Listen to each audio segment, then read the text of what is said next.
Magkahiwalay na disgrasya ang nangyari sa Antipolo, Rizal kahapon. Ang isang jeep nga sapulpa sa video na nag-counterflow bago mang-araro ng mga sasakyan. Nasa frontline ng balitang yan, Simon Gualvez. Disgrasyang inabot ng truck dito habang binabaybay ang matarik na bahagi ng Roman Rojas Road sa Antipolo, Rizal.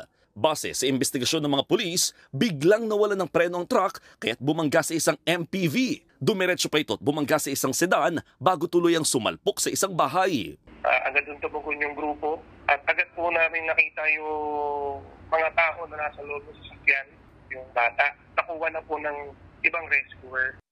4 ang sugatan kasama ang driver ng truck, samantalang isang bata na 10 taong gulang ang nahagip at nadamay sa aksidente. Agad namang dinala ang bata sa ospital pero dineklara siyang dead on arrival. Ayon sa driver, pangalawang biyahe na niya yun at gagarayin na sana nang sa di inaasahan ay may isang motor na sumingit sa kanya. Sinubukan niyang pumreno ngunit hindi na ito kumakagat hanggang sa nangyari ng aksidente. Sa lahat po ng mga nasaktan kong pamilya na basta lahat po na sa damay po doon sa involved sa aksidente po na yun. Ako humingi po ng tawad sa kanila dahil hindi ko naman po sinasadya na ganun po ang mangyari. Nakakulong na ang sospek sa Antipolo Police Station habang hinintay ang kasong isasampa sa kanya. Pasado alas 5 naman kahapon nang makuna ng disgrasyang ito sa tapat ng isang mall sa Antipolo. Kahit pa traffic, nakuwang mag-counterflow ng isang jeep.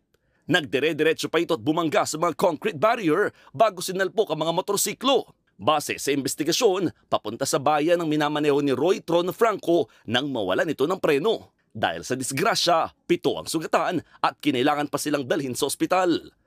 Unang inaresto ang driver ng jeep pero nakalaya rin siya matapos makipag-areglo sa mga biktima. Nagbabalita mula sa frontline, Mon Gualvez, News 5.